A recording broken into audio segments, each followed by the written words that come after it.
Acidosis and metabolic alkalosis. तो ये भी हमने 4 पढ़ लिए, ठीक है। यहाँ पे हमारा बैलेंस इम्बैलेंस खत्म होता है। अब हमारा आगे हम देखेंगे। तो स्टूडेंट्स, अभी तक हमने वो सारा टॉपिक बैलेंस इम्बैलेंस कर लिया कंप्लीट। अब हम आगे शुरू करेंगे इसी के साथ कंटिन्यूशन में, जिससे मेन क्वेश्चंस पूछे जाते हैं वो है हमारा आर्टेरियल ब्लड गैस, जिसको हम कहते हैं ABG, ठीक है। तो ABG के अंदर देखो, वैसे तो काफी सारे कंपोनेंट्स होते हैं, बट हमें जिन 3 चीजों को याद रखना है, जो मैंने स्टार्टिंग में बता दिया, अगर आपको याद हो तो, जिनसे हमारे क्वेश्चंस निकलेंगे और जो मोस्ट इंपॉर्टेंट होते हैं, वो होता है हमारा pH, PCO2, HCO3-, ठीक है।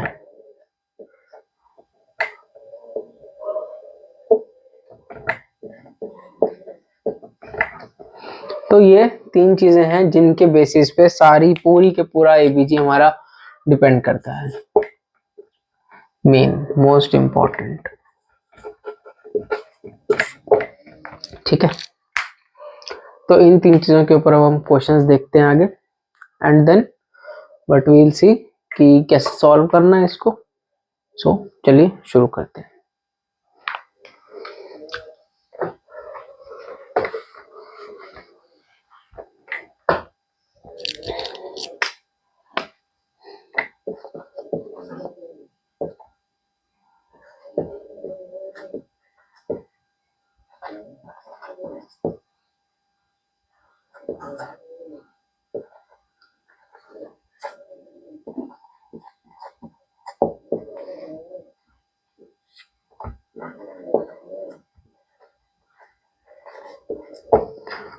तो ये हमारा इसके अंदर क्या है, pH कितना है 7.35 एग्जैक्ट, ठीक है।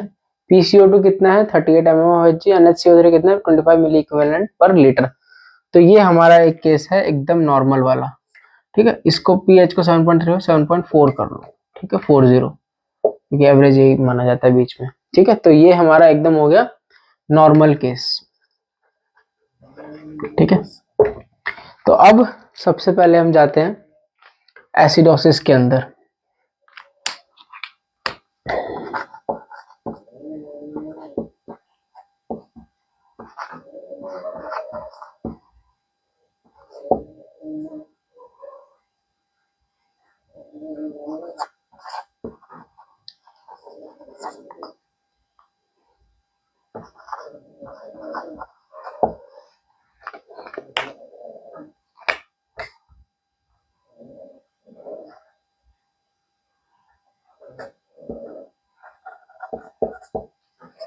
ठीक है।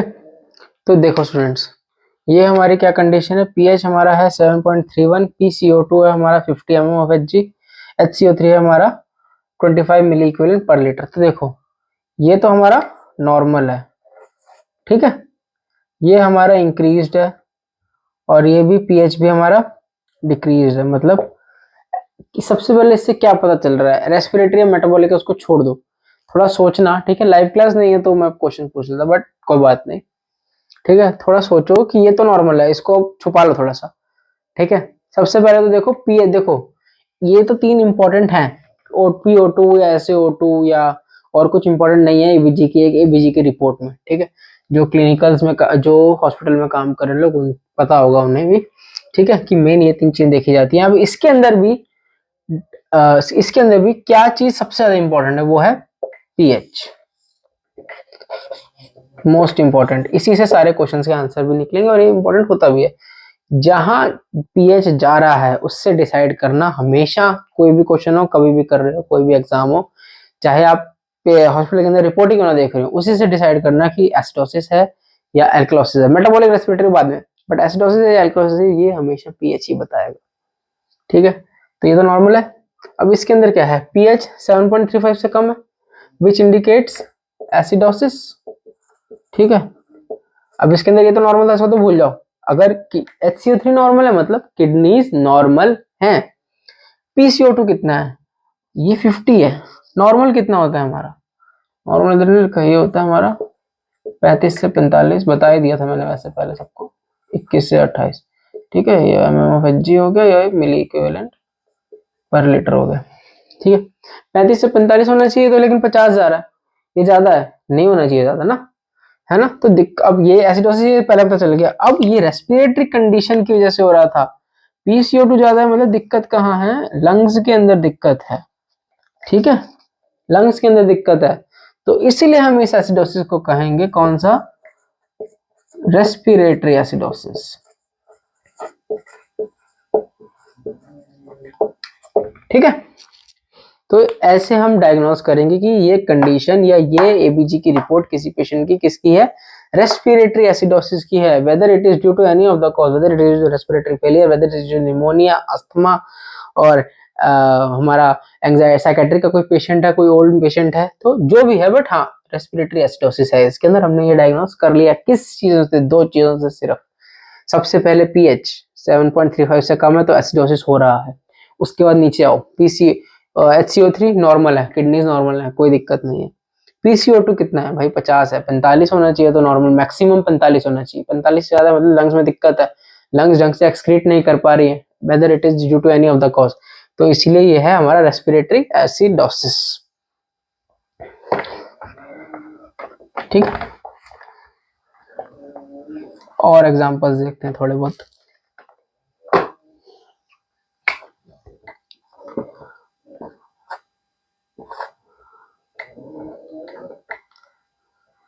PCO2 है हमारा, चलो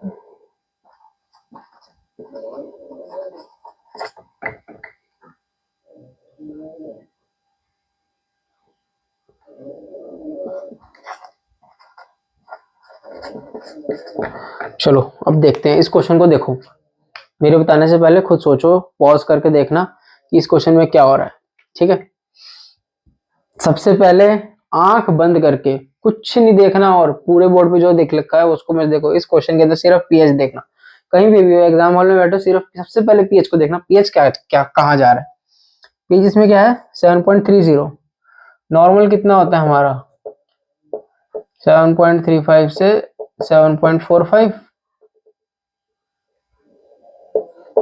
ठीक है, 7.35 से कम है, कम है मतलब कि क्या हो रहा है, एसिडोसिस हो रहा है। ठीक है, ये तो हमने कंफर्म कर लिया अब। ठीक है, बट ये क्या है, अब PCO2 कितना है देखते हैं। चलो 39 mmHg, नॉर्मल क्या है 35 से 45 होना चाहिए। ये तो ठीक आया है इस बारी, ये तो नॉर्मल आ गया। अब भाई पिछली बारी तो हमने कहा चलो भाई CO2 बढ़ रखा है, सीधी सी बात है, CO2 बढ़ा तो लंग्स में दिक्कत है, रेस्पिरेटरी हमने कर दिया, बट यहाँ तो CO2 नॉर्मल आ गया। अब हमें कहाँ जाए, क्या देखें, किससे डायग्नोस करें कि क्या एसिडोसिस, तो पता चल गया। अब कौन सा एसिडोसिस है कैसे पता चलेगा, ये पता चलेगा HCO3 से। तीसरा कितना है, ये 18 दे रखा है। नॉर्मल कितना होता है, तो 21 से 28 होता है यार, 21 से 28 होता है, मतलब 21 इज द लोअर वैल्यू, 21 से कम नहीं होना चाहिए, बट ये तो 18 आ गया। तो 18 आ गया, इसका मतलब कि बॉडी के अंदर बेस का लेवल कम हो रहा है। बेस का लेवल अगर कम होने लग गया भैया, तो मतलब क्या होगा, किडनी का, एक तो किडनी काम नहीं कर रही, क्लियर सी बात है। ठीक है, और अगर बेस का लेवल कम हो गया मतलब एसिड अपने आप बढ़ने लग जाएगा। अगर दो चीजें हैं, ये दो मार्कर हैं, ठीक है, अगर एक मार्कर अपने आप कम होने लग गया, ठीक है, तो अपने आप दूसरे वाला चढ़ जाएगा, फर्स्ट हो जाएगा, ये नीचे हो जाएगा, सेकंड हो जाएगा। तो ऐसे ही अगर ये अपने आप कम होने लग गया तो एसिड अपने आप बढ़ जाएगा बॉडी के अंदर। ठीक है, तो इसलिए एसिडोसिस तो है ही। और अगर HCO3 में दिक्कत आ रही है, HCO3 कम ज्यादा हो रहा है, तो मतलब किडनी खराब है। किडनी खराब है मतलब कि ये मेटाबॉलिक डिसऑर्डर है, मेटाबॉलिक प्रोसेसेस की वजह से इसमें दिक्कत आ रही है, तो इसलिए हम इसको कहेंगे मेटाबॉलिक एसिडोसिस। ठीक है, तो ये होता है हमारा मेटाबॉलिक एसिडोसिस। नेक्स्ट और एग्जांपल देखते हैं, चलो दो चार।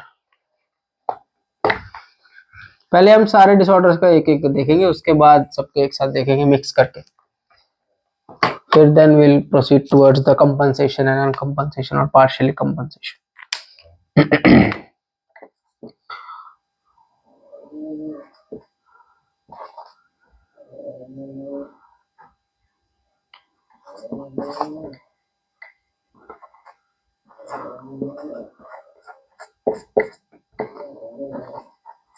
अब ये देखो, ये क्या है, पीएच। सबसे पहले पीएच देखना है, कुछ हो चाहे कुछ मत देखो। बाकी क्वेश्चन में अगर 4 लाइनें भी लिख रखी है ना, लेकिन अगर वो एबीजी का क्वेश्चन है, सबसे पहले पीएच पढ़ना। वैसे 4 लाइन लिखी नहीं होगी, सिंपल होगा, डायग्नोज दिस इक्वेशन या मतलब एबीजी लेवल। तो पीएच सबसे पहले देखते हैं, पीएच कितना है, 7.49 है। नॉर्मल कितना होना चाहिए, 4.5 तक होना चाहिए। तो ये तो ज्यादा हो गया पीएच, तो है ना, पीएच मतलब कम हो गया पीएच, है ना, ज्यादा नहीं, पीएच कम हो गया, ठीक है, 7.49 हो गया। अब पीएच कम हो गया मतलब एल्कलोसिस है ये, ठीक है, 7.4 से ज्यादा मतलब एल्कलोसिस, सीधी सी बात है। PCO2 कितना है, 40 है, कितना होना चाहिए, 35 से 40, 45, ये नॉर्मल हो गया। अब हम किस पे आएंगे, बाइकार्बोनेट पर आएंगे। PCO2 नॉर्मल मतलब लंग्स नॉर्मल।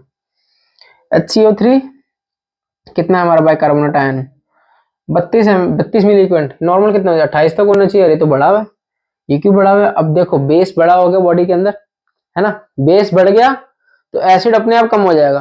अगर ये नॉर्मल है और ये बढ़ने लग गया, ये अपने नीचे हो गया ना, तो ऐसे ही अगर बेस बढ़ गया तो एसिड अपने आप कम हो जाएगा। कम हो गया, ये बढ़ गया तो एल्कलोसिस है। लेकिन दिक्कत किस चीज की थी, HCO3 की थी, किडनी की थी, तो इसलिए जाएगा क्या, मेटाबॉलिक एल्कलोसिस।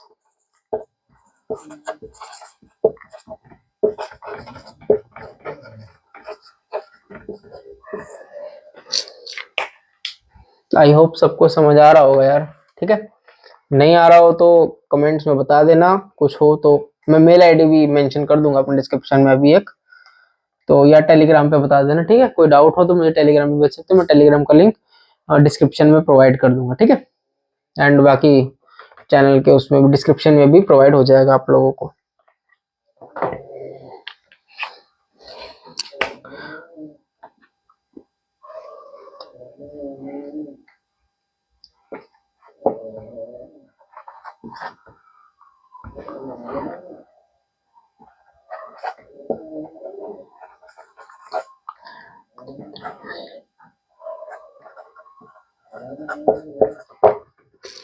अब ये देखिए, ये क्या है, पीएच हमारा है 7.50, क्या है, ज्यादा है 7.45 से, ठीक है। तो ये क्या हो गया हमारा, एल्कलोसिस हो गया, एल्कलोसिस हो गया। अब सबसे पहले हम देखते हैं, चलो कार्बन डाइऑक्साइड को देखते हैं फिर से पहले, कितना है ये, 30 है, कितना होना चाहिए, 35 से 45 होना चाहिए। अब भाई ये तो कार्बन डाइऑक्साइड कम हो गया, चलो डायग्नोसिस से पहले HCO3 भी देख लेते हैं। 23 है, 21 से 28 तो नॉर्मल है, चलो ये नॉर्मल हो गया हमारा, ठीक है। अब बट हमारा कार्बन डाइऑक्साइड कम है, अगर कार्बन डाइऑक्साइड कम हो गया, ये नॉर्मल है, अगर कार्बन डाइऑक्साइड कम हो गया अपने आप बेस ज्यादा हो जाएगा, है ना।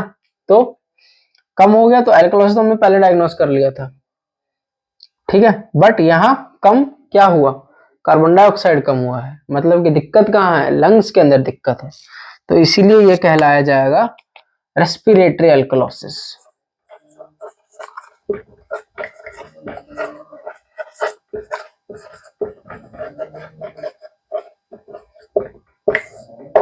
ठीक है, तो ये हमारे 4 इम्बैलेंसेस थे, या सॉरी इम्बैलेंस तो हो गए हमारे, ये थे हमारे एबीजी, आर्टीरियल ब्लड गैसेस के, कैसे हमें डायग्नोस करना है किसी भी कंडीशन को, तो ये थे। अब आप लोग, मैं कुछ एग्जांपल लिख रहा हूं, आप लोग उसका पहले खुद सोचना कि क्या है उसका आंसर, ठीक है।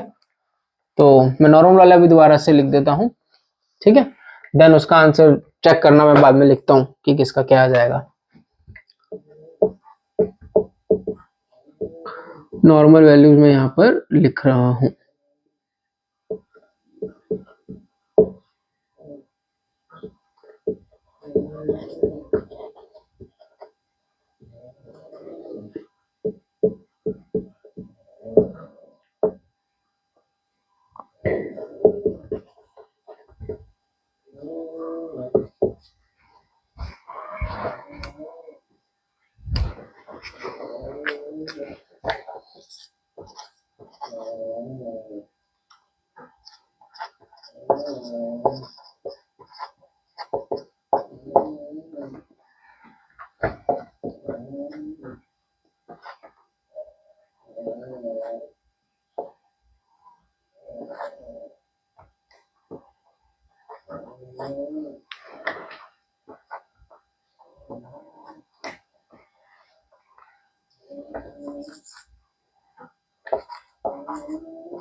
यूनिट यार ठीक है, यूनिट में थोड़ी सी ऐसी रह, एक आदमी रह गई तो कोई बात नहीं, नोट डाउन कर लेना अपना, यूनिट सबको पता ही है।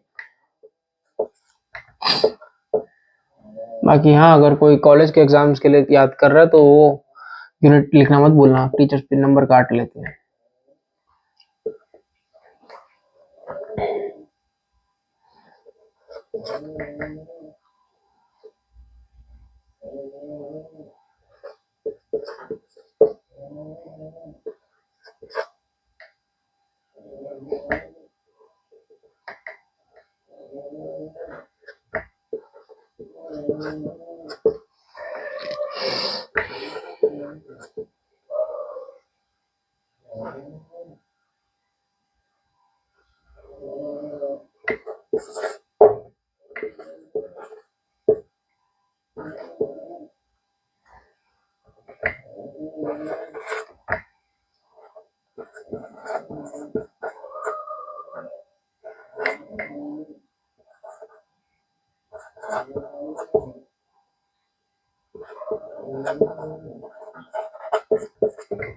तो ये आप करो, ठीक है, मैंने रैंडमली ऐसे लिखे हैं अभी, तो फिर सॉल्व करेंगे। आप लोग पहले पॉज करना है इसको, देन सॉल्व करना, देन इसको चेक करना आंसर, ठीक है। तो सबसे पहले पहला सॉल्व करते हैं हम। पीएच देखो, पीएच 7.3 से कम है, यानी कि क्या है ये, एसिडोसिस। मैं एसीडी लिख दूंगा, ठीक है, शॉर्ट फॉर्म में। एसिडोसिस है, चलो पूरा लिख दो, छोड़ो, ठीक है। वो एसिडोसिस हो रहा है, किसकी वजह से हो रहा है, बढ़ क्या रहा है हमारा, HCO3 तो नॉर्मल है, PCO2 बढ़ा हुआ है, तो ये हो गया रेस्पिरेटरी एसिडोसिस, ठीक है, रेस्पिरेटरी एसिडोसिस हो गया। अब पीएच हमारा यहाँ है 7.25, ये भी एसिडोसिस की कंडीशन है, बट यहाँ PCO2 नॉर्मल है, ये कम हो गया हमारा, तो ये हो गया मेटाबॉलिक एसिडोसिस।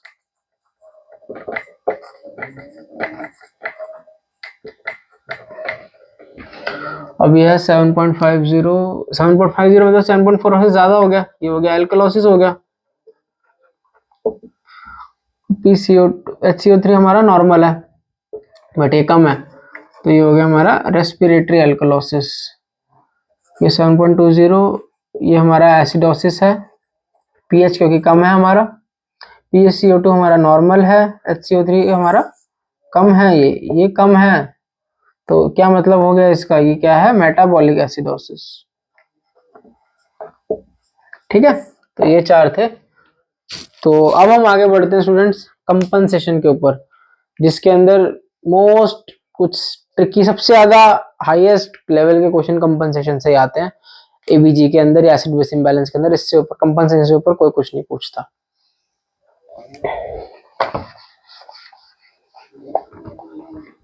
चलो एक और लिखे रहने देते, रेस्पिरेटरी एल्कलोसिस वाला, ठीक है।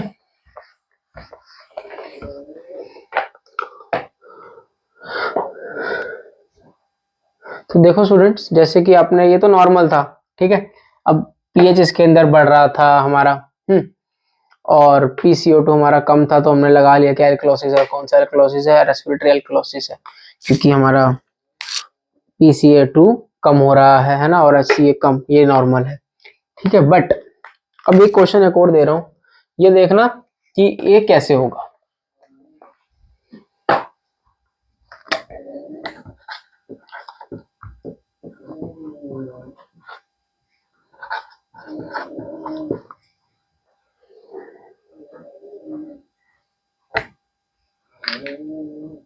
PCO2 हमारा कितना रखा जाए,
तो स्टूडेंट्स अब ये देखो, ठीक है, क्वेश्चन हमारा ये एक ही है ना, बट अलग अलग चीजें हैं, एक ही क्वेश्चन के अंदर काफी अलग चीजें। ये क्या है, पीएच हमारा 7.30 यानी कि एसिडोसिस हो रहा है। एसिडोसिस क्यों हो रहा है, क्योंकि CO2 हमारा बढ़ रखा है, यानी कि ये क्वेश्चन है हमारा रेस्पिरेटरी एसिडोसिस का। रेस्पिरेटरी एसिडोसिस का क्वेश्चन है, लेकिन अब यहाँ पे तीन चीजें होती है, uncompensated, partially compensated and fully compensated. ठीक है, अनकंपनसेटेड मतलब एकदम कंडीशन खराब है, पार्शियली कंपनसेटेड मतलब कि धीरे धीरे ठीक होनी शुरू हो रही है, एंड एक सेकेंड, एंड हमारी फुल्ली कंपनसेटेड मतलब कि पूरी तरीके से कंडीशन ठीक हो चुकी है। ठीक है, तो ये हमारी रेस्पिरेटरी एसिडोसिस की कंडीशन है, बट यहाँ पे क्या है, कुछ भी ठीक नहीं है, ना हमारा HCO3 ठीक है, ना हमारा पीएच ठीक है। ठीक कैसे पता चलता है ठीक है, अगर पीएच नॉर्मल है तो मतलब ठीक हो गया। ठीक है, ऐसे पता चलती है कंडीशन ठीक। जो पीएच हमारा ठीक नहीं है तो मतलब कुछ ठीक नहीं है, PCO2 ऑलरेडी बढ़ी रखा है। ठीक है, तो ये हमारी कंडीशन कहलाएगी अनकंपनसेटेड।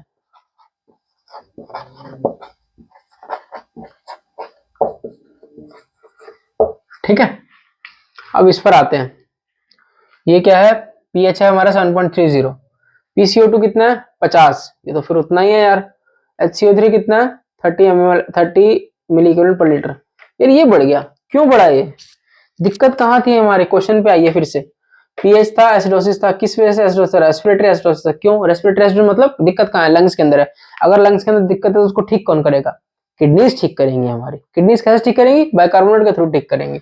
अगर एसिड का लेवल ज्यादा है, उसको कंपनसेट करने के लिए हमें क्या करना पड़ेगा, बेस का लेवल बढ़ाना पड़ेगा, तभी इक्वल होगा। अगर ये नॉर्मल है, एसिड बढ़ गया, बेस का क्या कर, बेस को बढ़ना पड़ेगा तभी नॉर्मल आएंगे ना।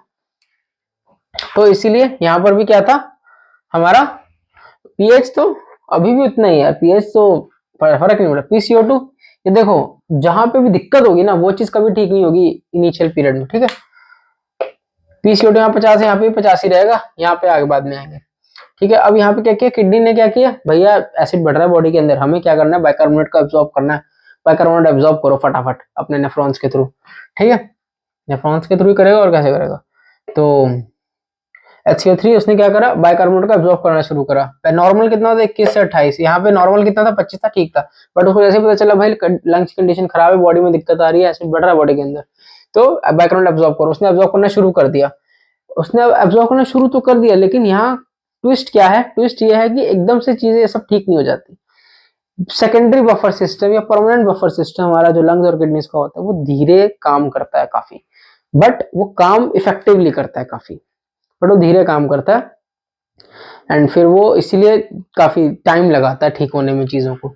इसीलिए हम इसको अनकंपनसेटेड कह रहे हैं, क्योंकि इसके अंदर पूरी कंडीशन खराब है। इसके अंदर क्या हुआ है, किडनीज ने काम करना शुरू कर दिया है कि हाँ अब ठीक है भाई, हमें काम करना ही करना है, तो इसको हम कहेंगे क्या, पार्शियली कंपनसेटेड। क्योंकि काम शुरू तो हो गया है लेकिन पूरी तरह से कंप्लीट नहीं हुआ है, तो इसलिए हम इसको कहेंगे पार्शियली कंपनसेटेड रेस्पिरेटरी एसिडोसिस। ये था अनकंपनसेटेड रेस्पिरेटरी एसिडोसिस। अब इधर आते हैं, PaCO2 तो छोड़ दो, वो तो 50 का 50 ही रहेगा, खराब हो रखे लंग्स की कंडीशन, मान लो रेस्पिरेटरी फेलियर टाइप 1 है। ठीक है, डिफ्यूजिंग प्रॉब्लम वाला। तो HCO3 माइनस में HCO3 माइनस बढ़ गया, ठीक है, किडनी ने बढ़ाया, लेकिन अब कुछ टाइम के बाद ही जब वो अच्छे से और ज्यादा एब्जॉर्ब करेगा, और कुछ टाइम के बाद ही, तो उसके बाद क्या हुआ, जब किडनी ने अच्छे से एब्जॉर्ब करना शुरू करा, एसिड का लेवल वो जो ज्यादा था वो नॉर्मल पर आ गया, दोनों बैलेंस कर गया बाइकार्बोनेट। अब वो बैलेंस करने से क्या हुआ, चेंज हमारा कहाँ आएगा, पीएच के अंदर देखो कितना है, 7.35 है, लोअर लेवल क्या है ठीक होने की पीएच की, नॉर्मल पीएच कितनी है, तो ये हमारा नॉर्मल हो गया। अगर ये हमारा नॉर्मल हो गया तो which means that it is the fully compensated। ठीक है, तो ये है हमारा फुल्ली कंपनसेटेड रेस्पिरेटरी एसिडोसिस। इस चीज का स्क्रीनशॉट लेना चाहो ले सकते हो, फिर से एक बार समझा देता हूँ, चलो ठीक है। अभी कंपनसेशन को भूल जाओ कि कुछ लिखा है यहाँ पे, ठीक है, सिंपल देखो, पीएच 7.30 है, PCO2 50 है, HCO3 25 है। कंडीशन क्या है, रेस्पिरेटरी एसिडोसिस। क्यों, क्योंकि पीएच नॉर्मल से कम है, PCO2 नॉर्मल से ज्यादा है, बाइकार्बोनेट नॉर्मल है, तो इस वजह से रेस्पिरेटरी एसिडोसिस कंडीशन है। यहाँ पर कुछ भी ठीक नहीं है, तीनों ही ऐसे दो मेन एबनॉर्मल है, तो अनकंपनसेटेड रेस्पिरेटरी एसिडोसिस कहेंगे उसे। सेकंड पे आओ, पीएच तो अभी वैसा के वैसा है ना। PCO2 तो वही से रहेगा ही वही, बट किडनीज ने काम करना शुरू कर दिया, किडनीज स्टार्टेड टू वर्क। इसको हम यहाँ लिख सकते हैं, किडनीज स्टार्टेड टू वर्क। ठीक है, तो किडनी ने काम करना शुरू कर दिया, लेकिन अभी तक उतना काम नहीं हो पाया कि वो पीएच नॉर्मल कर दे, तो इसलिए हम इसको कहेंगे पार्शियली कंपनसेटेड रेस्पिरेटरी एसिडोसिस। इसके अंदर क्या हो रहा है, किडनी ने इतना काम कर लिया है कि वो पीएच को नॉर्मल कर सके और बॉडी थोड़ी सी नॉर्मल रह सके। ये तो उतना ही रहेगा, ये बढ़ गया है ऑलरेडी, नॉर्मल के लेवल से ऊपर है, पीएच नॉर्मल आ गया है हमारा, 7.35 is the lower normal level. ठीक है, तो इसलिए हम इसको हम कह सकते हैं कि that is the fully compensated respiratory acidosis mediated by the kidneys that was caused due to any of the lung condition, for example respiratory failure type 1 और टाइप 2। तो ये होता है हमारा कंपनसेशन ऑफ द एबीजी या फिर arterial blood gas. एक example और देके आपको बताता हूं।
देखो स्टूडेंट्स, नेक्स्ट हमारा एग्जांपल है, पीएच इसके अंदर कितना है हमारा 7.50, विच इंडिकेट्स व्हाट, एल्कलोसिस। 7.45 से ज्यादा तो एल्कलोसिस होगा, बिल्कुल एल्कलोसिस होगा। कौन सा है ये आगे देखते हैं अभी। PCO2 कितना है 40 है भाई, 35 से 45, ठीक है नॉर्मल है, कोई दिक्कत नहीं है, लंग्स एकदम बढ़िया हमारे फिट। HCO3 कितना है 35, नॉर्मल कितना होता है 61 है भैया, ज्यादा है। तो कौन सा एल्कलोसिस हो गया, HCO3 में दिक्कत है, मतलब किडनी में दिक्कत है, मतलब बॉडी के मेटाबॉलिज्म में दिक्कत है कुछ, तो ये हो गया हमारा मेटाबॉलिक एल्कलोसिस। ठीक है, अब यहाँ पे तो भाई सारी चीजें खराब है, पीएच खराब है तो सब खराब है, तो इसको हम क्या कहेंगे, अनकंपनसेटेड।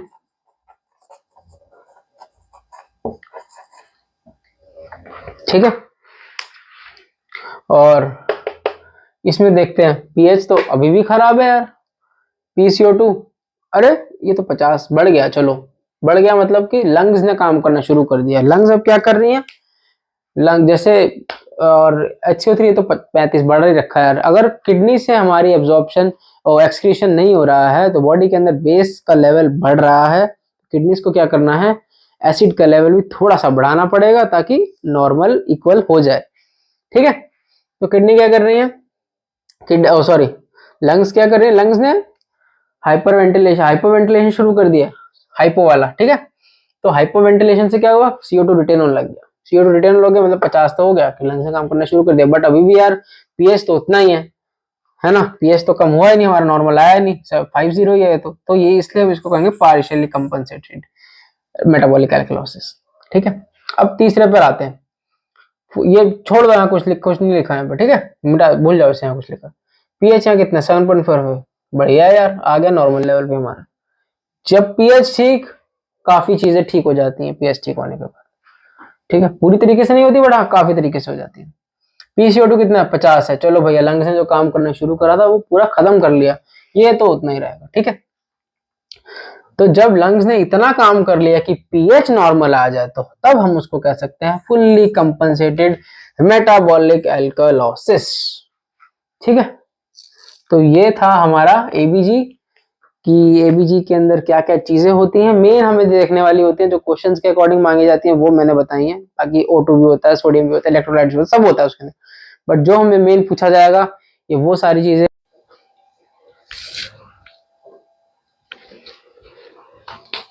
सो स्टूडेंट्स, अब हम अपने इस आज की क्लास का एक लास्ट टॉपिक डिस्कस करने वाले हैं जिसका नाम है एलेन्स टेस्ट, ठीक है। एलेन्स टेस्ट या फिर इसको मॉडिफाइड एलेन्स टेस्ट भी कहते हैं हम, ठीक है। मॉडिफाइड एलेन्स टेस्ट भी कहा जाता है इसे। अब एलेन्स टेस्ट के अंदर हम करते क्या हैं, देखो स्टूडेंट्स, ये मेनली करा जाता है, just a second, to check the patency of radial and ulnar artery.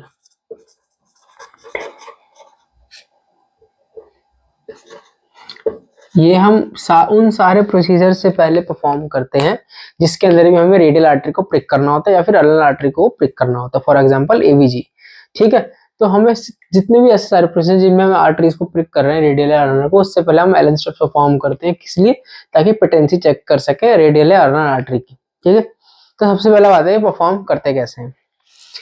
सबसे पहले जब मान लो पेशेंट का हाथ है ना, हमारी रेडियल आर्टरी और अल्नर आर्टरी यहाँ होती है, ठीक है। ये तो सबको पता होगा, नहीं पता तो मैं बता देता हूँ, ठीक है। हमारे हैंड के थंब वाली साइड रेडियल आर्टरी होती है, पिंकी फिंगर वाली साइड अल्नर आर्टरी होती है। तो हमें क्या करना है, अपने हाथ से पेशेंट की दोनों अपने घर पे परफॉर्म करना, अपने ऊपर, ज्यादा अच्छे से पता चलेगा, ठीक है। Ulnar artery and radial artery दोनों को ना अच्छे से प्रेस करना है, ठीक है। जितना प्रेशर लगा सकते हैं प्रेशर लगाओ, बहुत ज्यादा मत लगाना, ठीक है। तो बस प्रेशर लगाओ एंड टेल योरसेल्फ या पेशेंट को कि 3 बारी मुट्ठी ऐसे खोले बंद करें, ठीक है। तो ऐसे करेगा ना, जैसे हम मुट्ठी खोलेंगे तो एकदम पीली सी दिखेगी, जैसे उसमें खून है ही नहीं, ब्लांच्ड हम उसको कहते हैं, ठीक है, ब्लांचिंग कहते हैं उस फिनोमेना को हम। तो एकदम पीली सी दिखेगी, जैसे हम कोई भी एक आर्टरी छोड़ेंगे तो अंदर से मतलब पूरा प्रॉपर ब्लड फ्लो जाएगा, जैसे तो पूरा हाथ लाल हो जाएगा, ठीक है। अब ये जरूरी क्यों है, जरूरी इसलिए है क्योंकि मान लो हम रेडियल आर्टरी को पंक्चर कर रहे हैं एबीजी के लिए। अच्छा हाँ, एबीजी में एक और चीज कि एबीजी हम जब भी लेते हैं, जैसे जो इंसुलिन वाली सिरिंज होती है वो सबने देख रखी होगी, उसी सिरिंज में लेते हैं हम, है ना, 1 ml वाली में। तो वो हेपेरानाइज सिरिंज होती है, एबीजी की स्पेशल सिरिंज आती है, हेपेरानाइज सिरिंज होती है। हेपेरानाइज्ड का मतलब होता है कि उसके अंदर हेपेरिन होता है, 0.1 ml हेपेरिन लेते हैं हम। क्यों लेते हैं, ताकि वो ब्लड क्लॉट ना हो, ठीक है।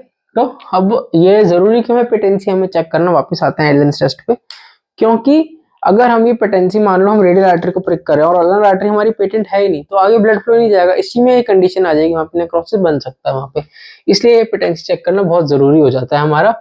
और जो जनरल इसका हमारा टाइम होता है, time for the blood flow to go from for the patency of the ulnar artery 5 से 15 सेकंड नॉर्मल होता है, मतलब कि 5 से 15 सेकंड के अंदर अल्नर आर्टरी को मतलब इतना पेटेंट हो कि वो 5 से 15 सेकंड तक जब हम रेडियल आर्टरी को प्रेस करके रखें उतनी देर में आगे के हैंड को पूरे ब्लड सप्लाई दे दे। अगर और एवरेज होता है इसका 7 सेकंड्स, है ना, लेकिन अगर 15 सेकंड से ज्यादा है तो ये अब नॉर्मल है, एनालिसिस टेस्ट यहाँ पे नेगेटिव आ जाता है, मतलब कि हमारी अल्नर आर्टरी पेटेंट नहीं है, ठीक है। To check the patency of ulnar radial artery के लिए हम करते हैं ये, और ये होता है हमारा एलेन्स टेस्ट। इसको एक हम क्लोज्ड फिस्ट टेस्ट भी कहते हैं, एलेन्स टेस्ट को हम क्लोज्ड फिस्ट टेस्ट, ठीक है, इसको हम क्लोज्ड फिस्ट टेस्ट भी कहते हैं हम, ठीक है।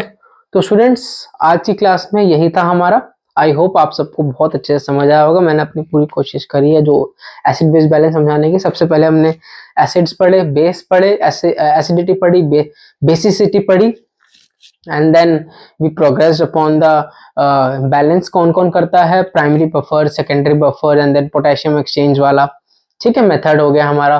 देन इसके बाद वी केम अपॉन कि कितने तरह के हमारे रेस्पिरेटरी एंड मेटाबॉलिक इम्बैलेंसेस होते हैं एसिड बेस के, weather it is respiratory alkalosis, respiratory acidosis, metabolic alkalosis या फिर मेटाबॉलिक एसिडोसिस। उसके बाद हमने ये देखा कि एबीजी क्या होता है ना, तो एबीजी वैल्यूज में क्या क्या चेंजेस आते हैं, whether it is pH, whether it is PCO two या फिर HCO3 के अंदर। है ना। तो हमने वो देखा नॉर्मल एबीजी को कैसे डायग्नोस करना है, सिंपल वो रेस्पिरेटरी है या मेटाबॉलिक एसिडोसिस अल्कलोसिस, वो देखा। उसके बाद कंपनसेशन, देखो स्टूडेंट्स कंपनसेशन बहुत अच्छे से करना, कंपनसेशन से ही ज्यादातर क्वेश्चन आते हैं, ठीक है। बाकी नॉर्मल भी आते हैं बट कंपनसेशन थोड़े ज्यादा आते हैं, कंपनसेशन इज अ कॉम्प्लेक्स चीज होती है, कंपनसेशन वाले याद करना, पार्शियल है या अनकंपनसेटेड है, फुल्ली कंपनसेटेड है, ठीक है। Then after last we did the Allen's test, ठीक है। तो यही था इस टॉपिक के अंदर, एसिड बेस इम्बैलेंस हमारा पूरा कंप्लीट हो जाता है FON का पहला टॉपिक। एंड आई होप आपको अच्छे से समझ आया होगा। बाकी कुछ भी आपको ना समझ आया हो या सजेशन कमेंट्स में अपने देना या टेलीग्राम में बता, कमेंट्स में बता देना, ज़्यादा अच्छा रहेगा, ठीक है। तो वो मैं इंप्रूव करने की कोशिश करूंगा, and writing also I will improve, ठीक है, day by day. I know writing थोड़ी मेरी अच्छी नहीं है उतनी, but I will improve it.